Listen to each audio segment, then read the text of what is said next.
Hi friends, good morning. ഇന്ന് നമ്മൾ വന്നിട്ടുള്ളത് ആഫ്റ്റർ സെറ്റ് എക്സാം എന്തൊക്കെ ചെയ്യണമെന്ന് പറഞ്ഞു തരാനാണ്. അതുപോലെ ഞാൻ ഒരു സെക്കൻഡ് ഇയർ സ്റ്റുഡൻ്റാണ്, തമിഴ്നാട് ടീച്ചർ എഡ്യൂക്കേഷൻ യൂണിവേഴ്സിറ്റിയുടെ. അപ്പോൾ ഞാൻ ഇപ്രാവശ്യം സെറ്റ് എക്സാം എഴുതി പാസ്സായി. ഫിസിക്സ് ആയിരുന്നു സബ്ജക്റ്റ്. ഞാൻ 2 വീക്ക് മാത്രമേ പ്രിപ്പറേഷന് യൂസ് ചെയ്തിട്ടുള്ളൂ. അപ്പോൾ ഞാൻ പഠിച്ച നോട്ടുകളും അതുപോലെ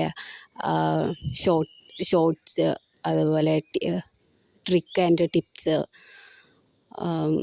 ഓരോ ടോപ്പിക്കിൻ്റെ ക്ലാസ്, അതൊക്കെ ഞാൻ ഈ ചാനലിൽ അപ്ലോഡ് ആക്കാമെന്ന് വിചാരിച്ചു.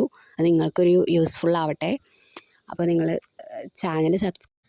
നിങ്ങൾക്ക് യൂസ്ഫുൾ ആവട്ടെ എന്ന് വിചാരിച്ചു. അപ്പോൾ നിങ്ങൾ ചാനൽ സബ്സ്ക്രൈബ് ചെയ്യാം.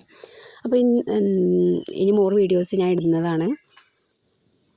ഇപ്പോൾ ഇന്ന് വന്നിട്ടുള്ളത് പറയാൻ set exam, after set exam എന്താ ചെയ്യേണ്ടതെന്ന്. അപ്പോൾ BEd സർട്ടിഫിക്കറ്റൊക്കെ അപ്ലോഡ് ആക്കാനുണ്ട്. അപ്പോൾ ഇനി സെക്കൻഡ് ഇയർ സ്റ്റുഡൻസ് ആണെങ്കിൽ അവർ 1 ഇയറിൻ്റെ ഉള്ളിൽ BEd സർട്ടിഫിക്കറ്റ് അപ്ലോഡ് ആക്കിയാൽ മതി. പക്ഷേ ഡിക്ലറേഷൻ ഫോം ഉണ്ട്, ഞാൻ ഈ വീഡിയോയിൽ കൊടുത്തിട്ടുണ്ട്. അത് പ്രിൻസിപ്പലിനെ കൊണ്ട് സൈൻ ചെയ്യിപ്പിക്കണം. പിന്നെ നമുക്ക് അതിൻ്റെ റൂൾസും കാര്യങ്ങളും ഞാൻ വീഡിയോയിൽ കൊടുത്തിട്ടുണ്ട്. അതിൽ നമുക്ക് ഡ്യൂപ്ലിക്കേറ്റ് സർട്ടിഫിക്കറ്റ് കിട്ടാനുള്ള അധികാരമുണ്ട്. അതുപോലെ